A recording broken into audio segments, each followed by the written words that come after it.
Assalamualaikum warahmatullahi wabarakatuh. Alhamdulillahilladzi hamdan katsiran thayyiban mubarakan fi kama yuhibbullahu rabbuna wa yarda. Wassalatu wassalamu ala asyrafil anbiya'i wal mursalin wa ala alihi wa sahbihi wa man tabi'ahum bi ihsan ila yaumiddin. Amma ba'd. Ma'asyiral muslimin wal muslimat, jamaah salat subuh yang dirahmati oleh Allah Subhanahu wa taala. Alhamdulillah, kita senantiasa panjatkan kehadirat Allah Subhanahu wa taala atas segala nikmat yang telah diberikan kepada kita. Naya subuh kita hadir di masjid ini untuk melaksanakan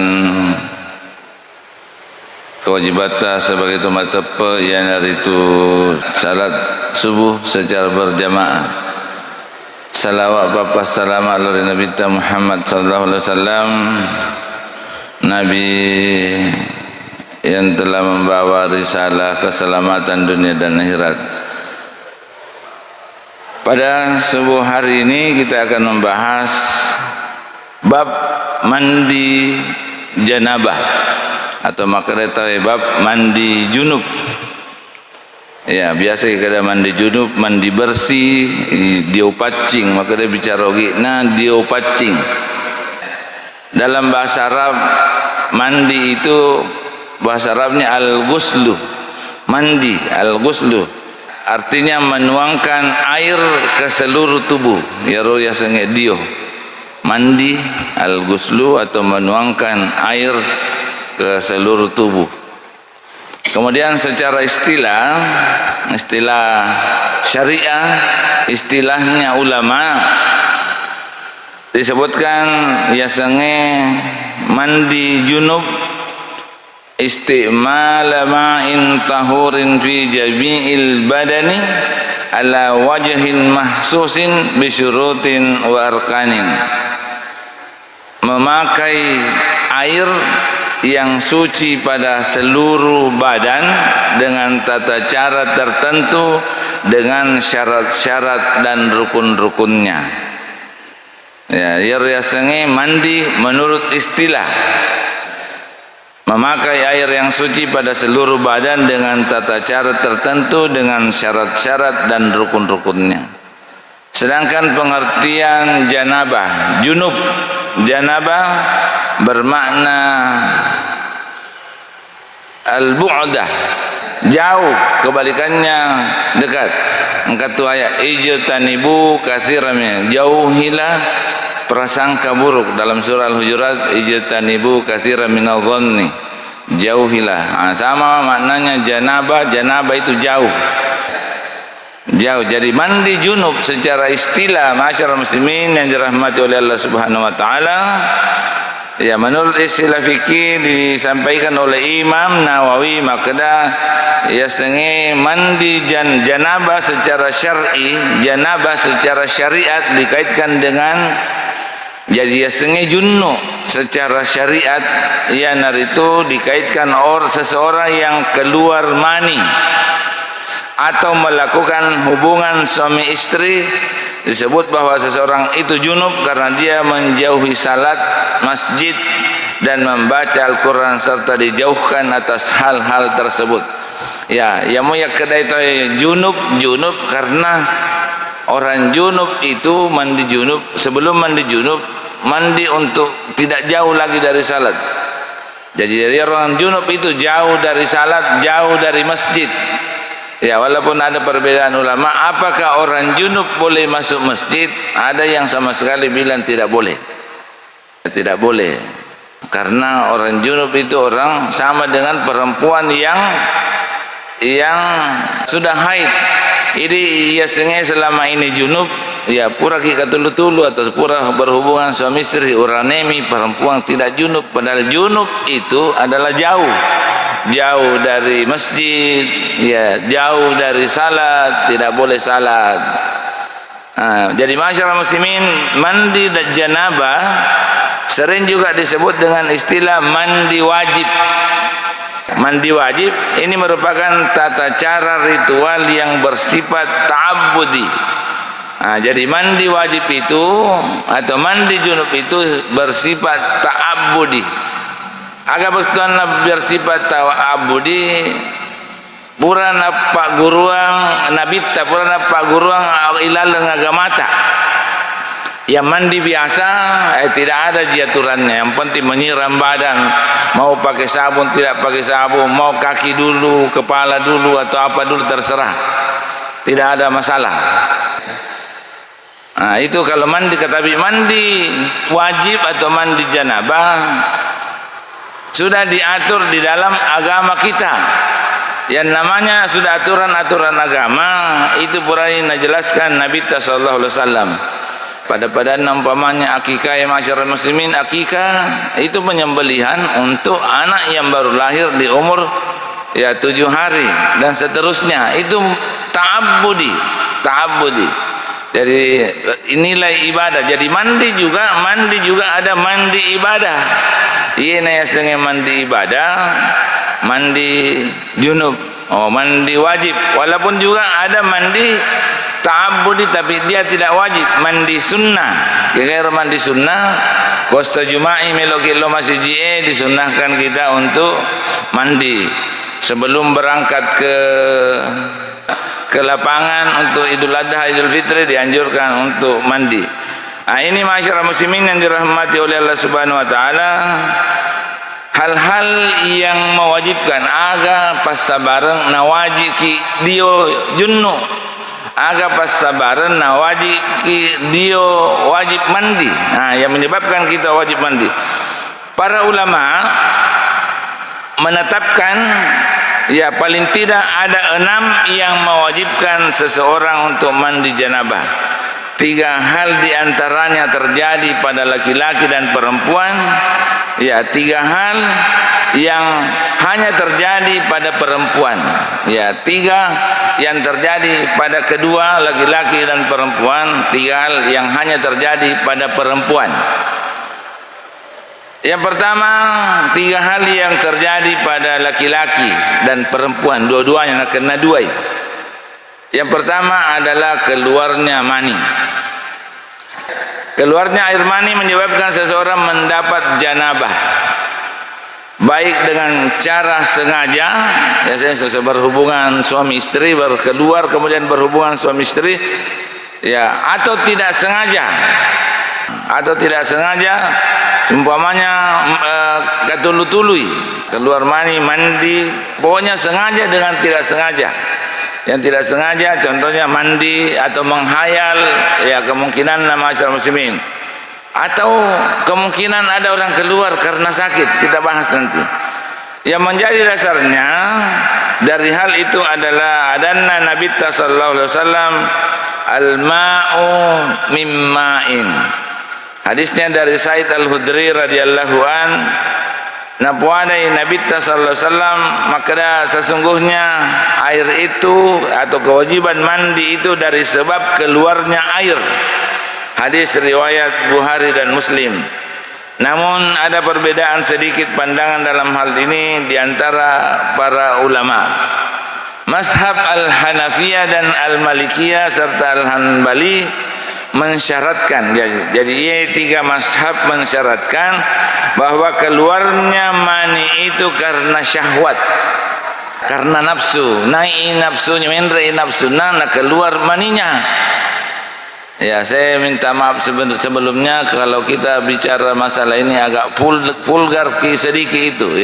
Mungkin ada anak-anak yang mungkin belum sampai pikirannya, kita sedikit. Jadi keluarnya mani karena naik nafsu atau karena memang syahwat itu datang kemudian keluar itu, apakah baik keluar dengan sengaja atau tidak dengan sengaja, keluar dengan sengaja atau tidak sengaja.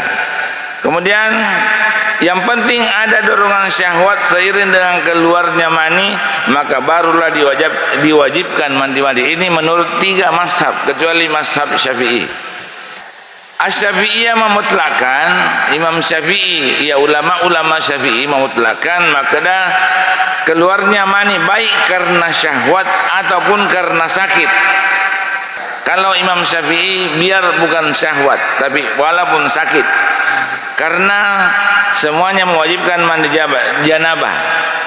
Sedangkan air mani laki-laki itu sendiri, ya ini penjelasannya dulu, masyaallah muslimin. Jadi perbedaan ulama itu yang dua.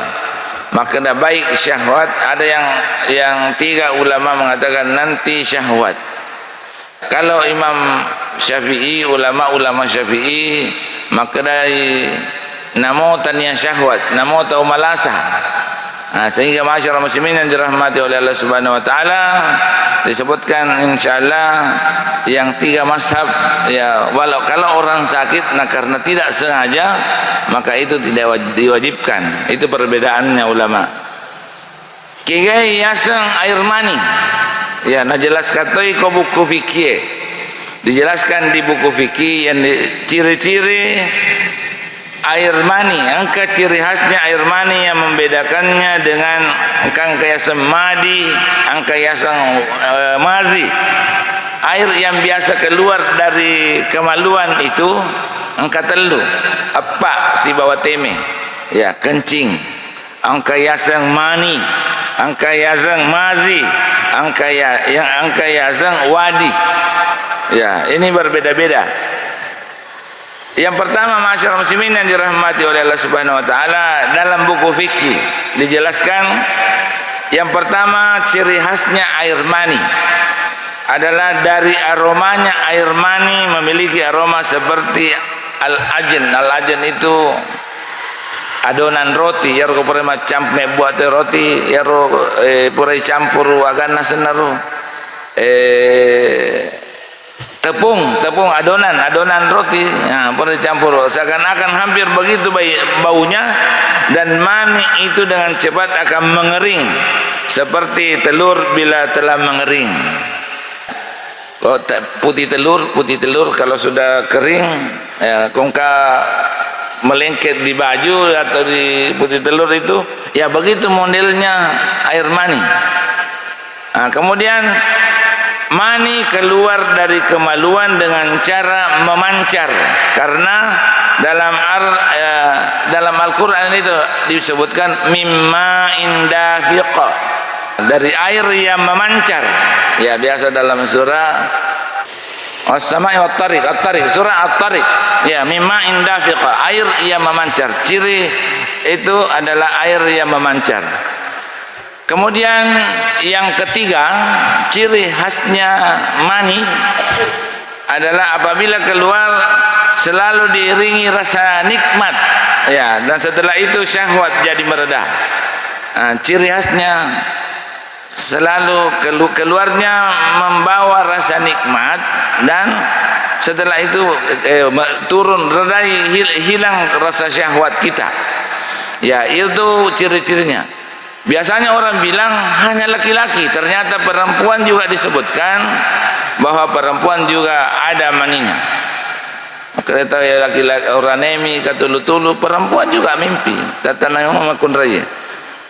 Hal ini pernah ditanyakan seorang wanita sahabiah, wanita pada zaman Rasulullah SAW, bertanya kepada Rasulullah an Ummi Salama anna Ummu Sulaim wahiyya imra'atu Abi Talha, ya poleri Ummi Salama radhiyallahu anha, na carita Ummu Salama makda angkai Ummu Sulaim bainena Abu Talha. Abu Talha salah seorang sahabat dan istrinya itu Ummu Sulaim. Ummu Sulaim itu indukna Anas bin Malik radhiyallahu anha, ya, jadi salah seorang periwayat, 7 periwayat hadis terbanyak, termasuk di dalamnya adalah Anas bin Malik. Indukna Anas bin Malik iya senge Ummu Sulaim, tapi 2 kali menikah. Suami keduanya namanya Abu Talha. Ia nama kutana ya Rasulullah, natanai Nabi ta makna innallaha la yastahi minal haqqi wal alal mar'atil ghuslu idza tamalat. Maka dari napa mulai kata ya Rasulullah, Allah tidak, innallaha la yastahi, Allah itu tidak malu bila terkait dengan kebenaran. Artinya ini seakan-akan dena sitinaja waktu tenang apa makun rai kaji makku tanah masalah mani. Masalah mani mela waktu tenang. Jadi napa mulai maka dari innallaha la yastahi minal haq. Citongot-tongon buang Allah Ta'ala tidak malu untuk bertanya untuk tentang kebenaran, terkait dengan kebenaran. Fahal alal mar'atil ghuslu idza tamalat, apakah perempuan itu wajib mandi bila keluar mani? Apakah perempuan itu wajib mandi bila keluar mani? Maka Nabi sallallahu alaihi wasallam na'am idza ra'atil ma wa iya wajib mandio narekunai tai melihat air. Ya, maksudnya ini melihat air, melihat mani yang keluar. Hadis ini diriwayatkan Bukhari dan Muslim. Hadis ini menegaskan bahwa wanita pun mengalami keluar mani, bukan hanya laki-laki. Jadi masyarakat muslimin yang dirahmati oleh Allah Subhanahu wa taala, itu yang disebutkan bahwa di antara hal-hal yang menyebabkan wajibnya orang mandi yang pertama adalah keluarnya mani. Penyebab yang kedua wajibnya orang mandi bertemunya dua kemaluan. Yang dimaksud dengan bertemunya dua kemaluan adalah kemaluan laki-laki dan kemaluan wanita. Istilah ini disebutkan dengan makna jima atau persetubuhan. Para ulama membuat batasan dari jima. Ya, para ulama membahas ini tentang jima.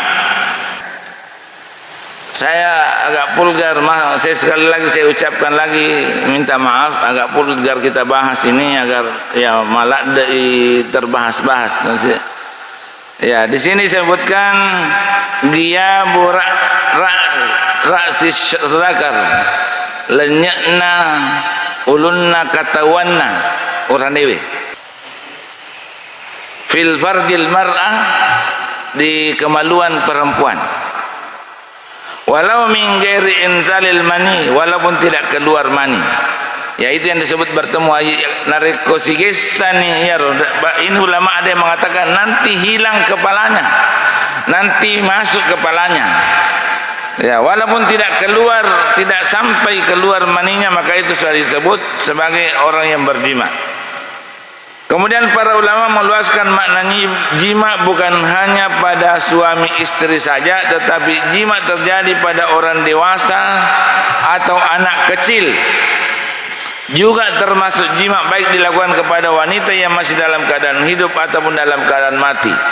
Ini masyarakat muslimin yang dirahmati oleh Allah Subhanahu wa taala, ahli fikih itu membahas semua. Jadi kalau ada bila masalah-masalah yang tidak terbahas, yang sudah ada dulu dibahas. Bahkan di dalam ilmu fikih itu dibahas ada orang yang mempunyai dua kelamin, ada dua orang punya dua kelamin. Saya juga selama ini tidak percaya, tapi baca ini di pembahasannya buku Fathul Qarib. Ternyata ada yang di situ ada laki-laki yang punya juga kemaluan, yang kadang haid, ada yang keluar. Di situ yang mana dominan, dilihat dominannya. Para ulama meluaskan bahwa makna jima bukan hanya termasuk kepada orang yang sudah mati. Para ulama juga menyebutkan termasuk jima juga bila dimasukkan ke dalam dubur, baik dubur wanita ataupun dubur laki-laki. Termasuk bila seorang bersetubuh dengan hewan, semuanya mewajibkan mandi janabah di luar masalah larangan pelaku. Itu semua hal yang dilarang, tapi tetap wajib mandi masyarakat muslimin. Masalah dilarangnya lain, masalah dosanya tetap terbahas, tapi selain itu masalah wajibnya mandi tetap wajib. Hal yang sama berlaku juga untuk wanita, di mana bila faradnya dimasuki oleh kemaluan laki-laki dewasa atau anak kecil, baik kemaluan manusia maupun kemaluan hewan, baik dalam keadaan hidup ataupun dalam keadaan mati, Saya baca saja, saya seperti tidak bisa menjelaskan. Yang penting saya baca, dipahami. Kemudian termasuk juga bila yang dimasuki itu duburnya semuanya mewajibkan mandi di luar masalah larangan. Ya, perilaku itu dilarang tapi tetap mewajibkan mandi. Semua yang disebutkan di atas termasuk hal-hal yang mewajibkan mandi meskipun tidak sampai keluar air mani. Berdasarkan hadis Rasulullah sallallahu alaihi wasallam oleh Aisyah radhiyallahu anha, anna Rasulullah sallallahu alaihi wasallam qala idzal takal khatanani aw massal khitananil hitana, ya nareko sigesai dua purai sunnah, kira-kira agak purai sunnah, atau massal hitanu khitana, nagesai kemaluan laki-laki dengan kemaluan perempuan, wajibal guslu, maka dia wajib baginya mandi.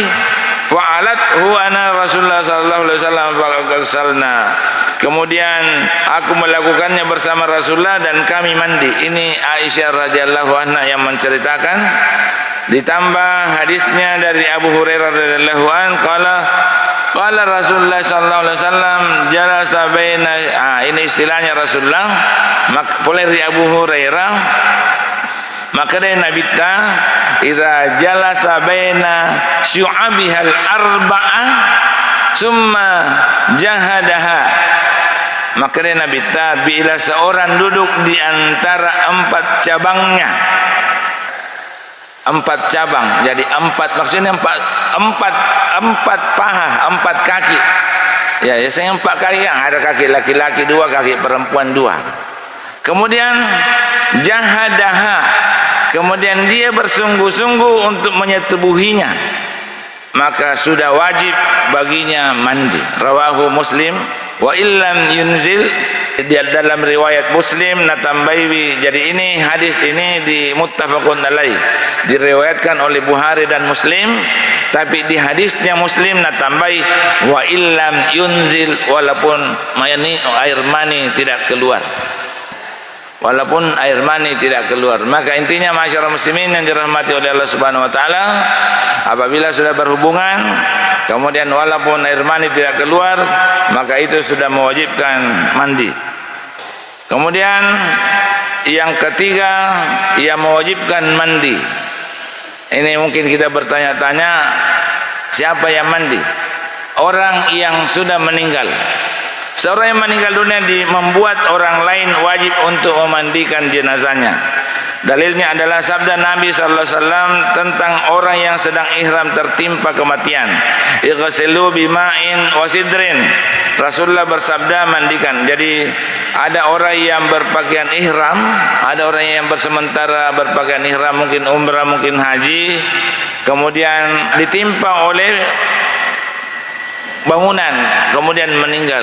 Nabi tamakna ighsiluhu bima'in wasidrin, mandikanlah dengan air dan daun bidara. Sama-sama ini maksudnya masyarakat muslimin, mandi wajib juga. Makanya mandi wajib, mandinya orang jenazah itu hampir sama mandinya orang yang mandi junub. Ya, dibersihkan, mulai dibersihkan dulu kemaluannya, dibersihkan semua yang kemungkinan kotor, mendapat jeneki, ya hampir sama, disiram kepala sebelah kanan, sebelah kiri, hampir sama masyarakat muslimin yang dirahmati oleh Allah Subhanahu wa taala. Ini yang ketiga, tiga ini ya wajib bagi laki-laki dan perempuan. Nak kena manangi urane, nak kena toy makun raya. Kemudian sekarang yang keempat hanya laki-laki. Ya, haid, maka daki biasa di makun menstruasi adalah kejadian alamiah yang wajar terjadi pada seorang wanita dan bersifat rutin bulanan. Keluarnya darah haid itu justru menunjukkan bahwa tubuh wanita itu sehat. Kemudian dalam firman Allah Subhanahu wa taala disebutkan wa yas'alunaka 'anil mahidi qul huwa adzan fa'tasilun nisa fil mahidi. Ya, maka itu Allah taala, ya maka mereka bertanya kepadamu tentang haid. Katakanlah haid itu adalah kotoran, Oleh sebab itu hendaklah kamu menjauhi diri dari wanita di waktu haid. Ya, maksudnya ini menjauhi, maka menjauhi disebutkan bukan menjauhi kau wanita mencari aja mendepek-depek. Bukan menjauhi. Maksudnya ditambahkan ma'asyiral muslimin, ya, wala taqrabuhunna hatta yatahharna. Maka janganlah kamu mendekati perempuan itu sampai mereka suci. Maksudnya mendekati, jangan berhubungan dengan istrimu sampai mereka suci. Sampai mapacing, ya, saya mapacing purani sudah mandi wajib. Dalam hadis diriwayatkan Bukhari dan Muslim, maka dari Nabi sallallahu alaihi wasallam, idza aqbalatil haidu wada'iyas salah. Apabila haid, ya, apabila perempuan itu haid, maka tinggalkanlah salat. Ya, wa idza dhahaba nariku panjani kadraha faksili angkat dama wasalli. Apabila sudah berhenti haid, maka bersihkanlah, mandilah dan salatlah. Yaitu masyarakat muslimin yang dirahmati oleh Allah Subhanahu wa taala yang perempuan. Ya, itu laki-laki. Kemudian nifas.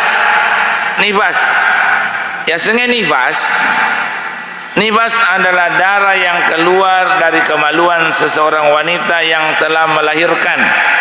Nifas itu mewajibkan mandi janabah meski bayi yang dilahirkan itu dalam keadaan mati. Begitu berhenti dari keluarnya darah sesudah persalinan atau melahirkan, maka wajib atas wanita itu mandi janabah. Jadi perempuan ini biasa kalau sudah melahirkan ada air, ada darah namanya darah nifas.